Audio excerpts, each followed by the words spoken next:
You believe the battle begins when they attack you. You are wrong. The battle begins in the space between stimulus and response. In that single breath, in that flicker of emotion rising in your chest, your future position is decided. This is where most men lose. Not because they lack intelligence, not because they lack strength, but because they lack control.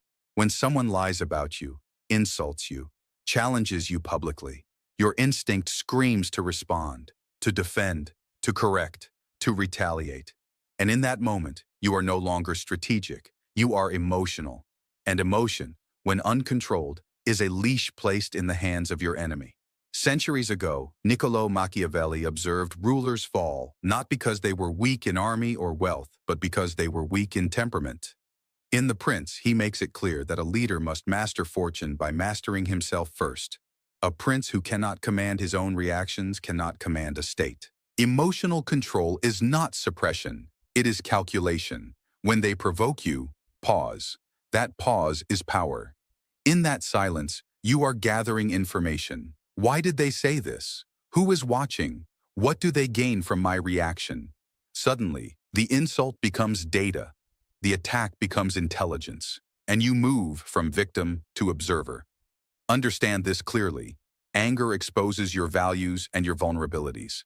If they know what triggers you, they know how to move you. A man who can be easily provoked can be easily manipulated, but a man who remains steady under pressure becomes unpredictable, and unpredictability breeds caution in others. Watch carefully how insecure people behave. They speak loudly, they react quickly, they defend themselves before being accused, they betray their fear through noise. You must become the opposite. Controlled, measured, deliberate. Emotional discipline also alters perception. When chaos surrounds you and you remain calm, observers instinctively assign authority to you. People equate composure with competence. They trust the steady voice over the frantic one. They follow the composed mind over the reactive one. Your calmness becomes psychological dominance without you uttering a threat. There is another layer to this power. When you do not react immediately, you create uncertainty in your opponent. They expect resistance. They expect outrage. When it does not come, they begin to question themselves. Did it land? Did it matter? Are you unaffected? That uncertainty weakens their confidence. And confidence is the engine of aggression. Control of emotion also grants you control of timing. Instead of striking in anger, you strike in strategy. Instead of speaking to relieve your ego, you speak to advance your position. Timing transforms reaction into precision, and precision is far more dangerous than rage. Do not misunderstand this as passivity. You are not absorbing disrespect without response. You are choosing the battlefield. You are deciding when and how the response will occur. A delayed, calculated consequence is far more effective than immediate outrage. Immediate outrage satisfies pride. Calculated consequence secures power. You must train this discipline daily, in small irritations, in minor disagreements, in subtle provocations. Because if you cannot master yourself in trivial moments, you will not master yourself in decisive ones. Emotional control is the foundation of every other psychological advantage. Without it, silence becomes impossible. Without it, perception collapses. Without it, strategy dissolves into impulse. The one who rules his mind cannot be ruled by another. And when they attempt to pull your strings and find none attached, they begin to understand that they are no longer facing a man driven by reaction, but a mind governed by intention. You may believe that truth alone protects you. It does not. Truth is silent unless it is shaped, repeated, and reinforced. What people believe about you often matters more than what is objectively correct.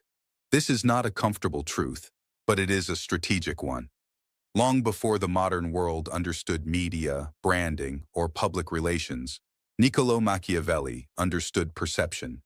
In The Prince, he explains that a ruler does not need to possess every virtue, but he must appear to possess them. Because people judge with their eyes before they judge with reason. When they play dirty, they often attack your image first. They spread doubt. They whisper narratives. They frame you as arrogant, unreliable, aggressive, weak, Whatever label serves their agenda. And if you are not consciously shaping how you are seen, their version of you can take root before you even notice. This is why perception is the first battlefield. Understand human psychology. Most people do not investigate deeply. They rely on patterns and shortcuts. If they hear something repeated enough, it feels true. If they observe consistency in your behavior, it becomes your identity. If they see hesitation, they assume guilt. If they see confidence, they assume competence. So you must design your presence with intention. Do not wait for crisis to define you. Establish your reputation before it is challenged. Be consistent in your standards. Be disciplined in your communication. Deliver results repeatedly.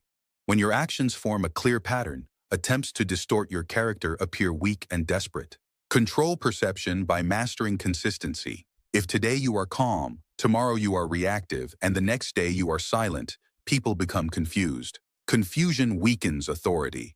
But if your behavior follows a steady rhythm, measured, composed, decisive, others begin to anticipate stability from you. Stability breeds trust. Trust breeds influence. Another principle: never appear desperate to defend your image. Desperation confirms suspicion. When accused falsely, respond calmly and briefly if necessary. Then return to performance. The strongest defense of your character is undeniable competence over time. Observe how powerful figures operate. They do not chase every rumor. They do not argue with every critic. They reinforce their narrative through visible action. When you react emotionally to every attack, you allow others to set your agenda. When you remain focused and productive, you force them to react to you. Perception is also shaped by association. The people around you reflect on you. Align yourself with competence, integrity, and strength. Distance yourself from chaos and gossip.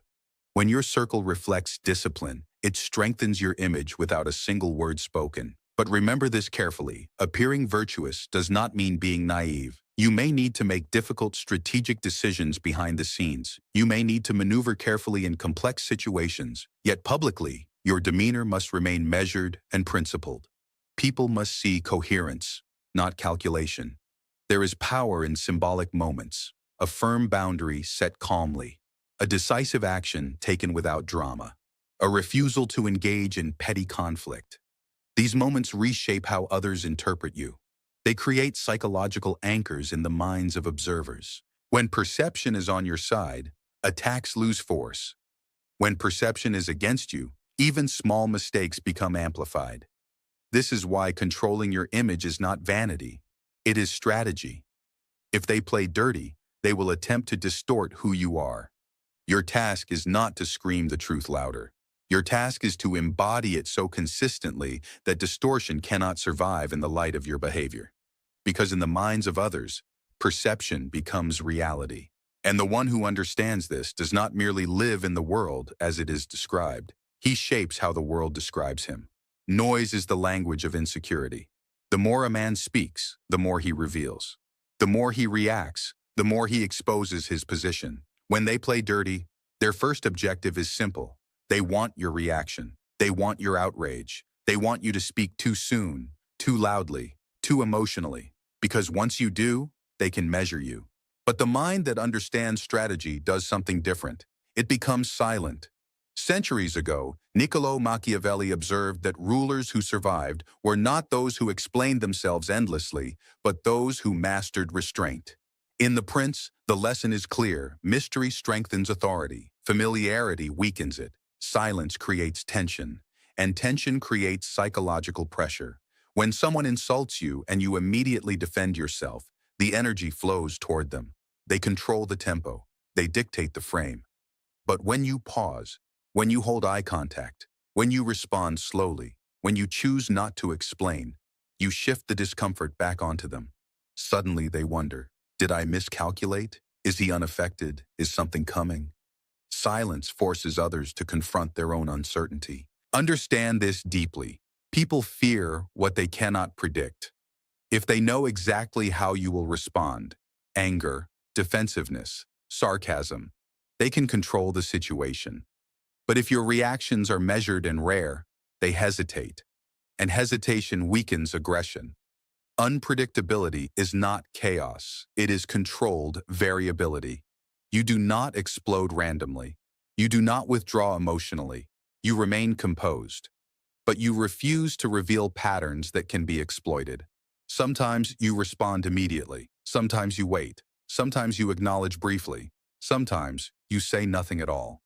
The key is that your behavior cannot be easily anticipated. This unpredictability forces others to calculate cautiously around you. Strategic silence also gathers intelligence. While others speak impulsively, you observe. You notice who supports whom. You detect insecurity in tone. You identify alliances forming quietly in the background. When you speak less, you hear more. When you react less, you see more. Most people talk to dominate the room. The strategic mind listens to dominate the situation. There is another layer to silence. It amplifies your words when you finally choose to speak. If you speak constantly, your words lose weight. But if you are known for restraint, a single statement carries authority. People lean in when you talk because they know you do not waste speech. In negotiation, silence is a weapon. After making an offer, remain quiet. Let the other side fill the void. Most cannot tolerate silence. They rush to justify, to concede, to reveal. The disciplined mind remains still, allowing pressure to build naturally. When they attempt to provoke you publicly, silence denies them spectacle. Conflict requires two participants. If you refuse to perform, the aggressor appears desperate. The crowd shifts its perception. Strength is often defined not by aggression, but by composure under aggression. Unpredictability also protects you from manipulation. If your emotional triggers are visible, they will be pressed repeatedly. But if your internal landscape remains hidden, others lose leverage. They cannot steer what they cannot map. Remember, however, that silence is not avoidance. It is delay with intention. You may act later. You may respond strategically. But you choose the timing. You decide the stage. You control the narrative of your reaction. In a world addicted to instant responses and loud declarations, the disciplined mind stands apart. While others reveal their entire strategy in a moment of emotion, you reveal nothing until it serves you. And when they realize that they cannot predict you, cannot provoke you, cannot extract information from you through pressure, they begin to understand that they are not facing a reactive opponent, but a calculating presence that moves only when advantage is certain. Power that relies on force is temporary. Power that relies on position is fragile, but power rooted in necessity is enduring. When they play dirty, most people focus on defending themselves or striking back. The strategic mind asks a different question. How can I make myself too valuable to undermine? Centuries ago, Niccolò Machiavelli observed that rulers who maintained authority did not depend solely on fear or affection. In The Prince, he explains that stability comes when subjects see their own security tied to the ruler's presence. When your existence benefits others directly, removing you becomes risky. This is not manipulation in the crude sense. It is strategic positioning. If your skills are average, you are replaceable. If your contribution is unclear, you are forgettable.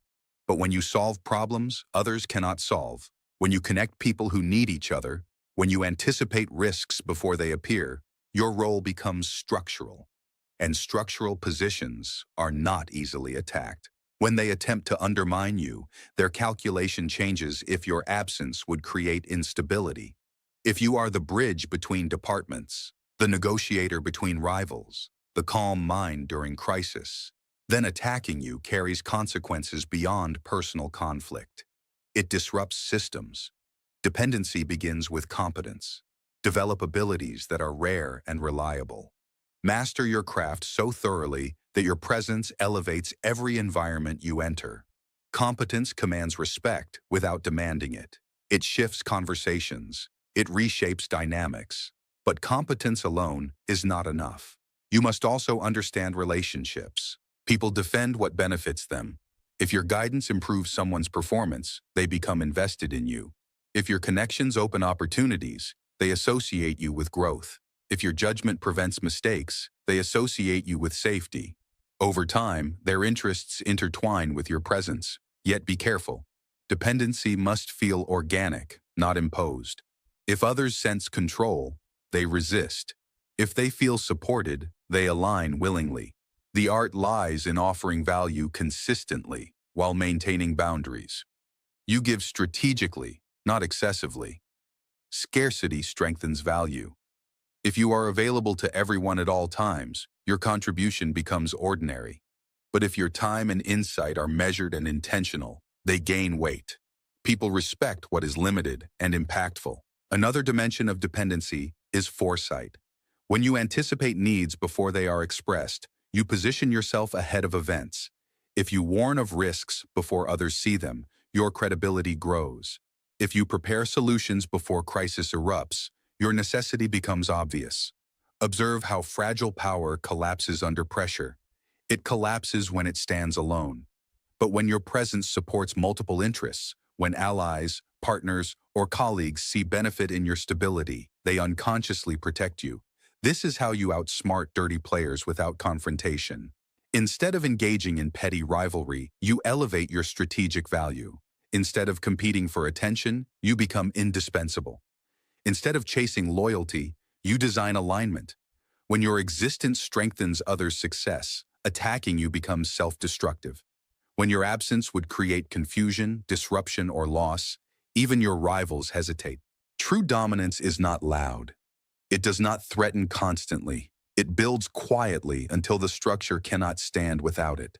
And when they finally recognize that undermining you would weaken their own position, the game changes. Not because you fought harder, but because you positioned yourself so deeply within the system that removing you is no longer a simple act of hostility, but a costly mistake. There will come a moment when silence is no longer enough. A moment when patience has gathered sufficient information. A moment when tolerance begins to look like weakness. And in that moment, you must act. But understand this clearly. Action taken in anger is revenge. Action taken in calculation is strategy. When they play dirty, many are tempted to respond immediately, dramatically, publicly. They confuse intensity with strength. But uncontrolled retaliation often exposes more than it damages. It reveals your frustration. It confirms their ability to disturb you. It turns you from strategist into participant in chaos. Centuries ago, Niccolò Machiavelli understood the necessity of decisive action. In The Prince, he wrote that injuries should be inflicted all at once, so that retaliation becomes difficult and fear becomes lasting. What does this mean psychologically? It means when you move with clarity and finality, not with scattered emotional blows. Precision begins with timing.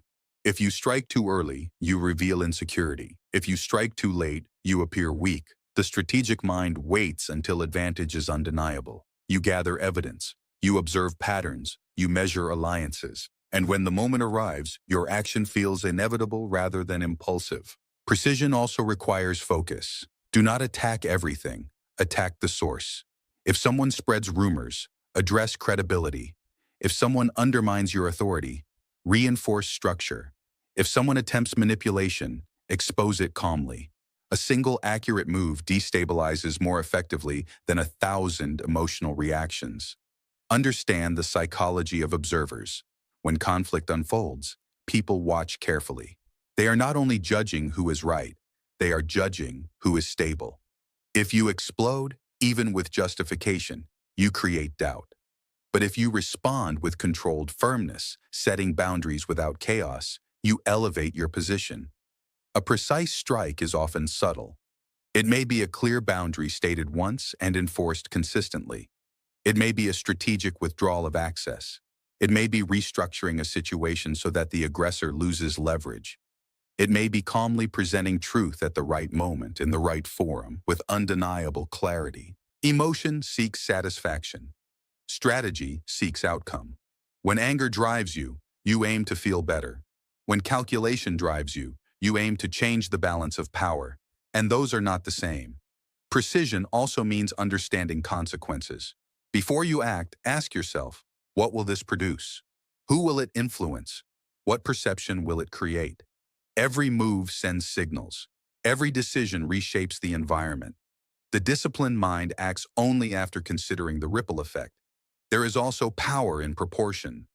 Overreaction weakens credibility. Underreaction invites repetition.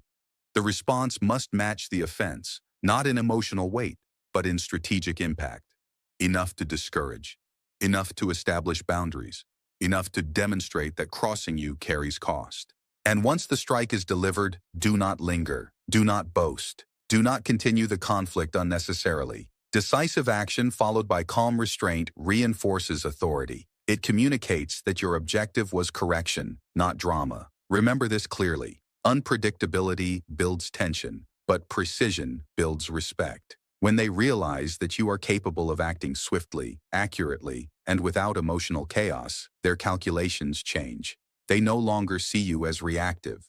They see you as controlled force. When patience ends and action begins, let it be measured, intentional, and undeniable. Let it resolve the imbalance rather than escalate it. Let it teach without shouting. Let it correct without chaos. Because the most dangerous response is not the loudest one. It is the one that arrives quietly, lands exactly where intended, and leaves no doubt that you chose the moment rather than being pushed into it.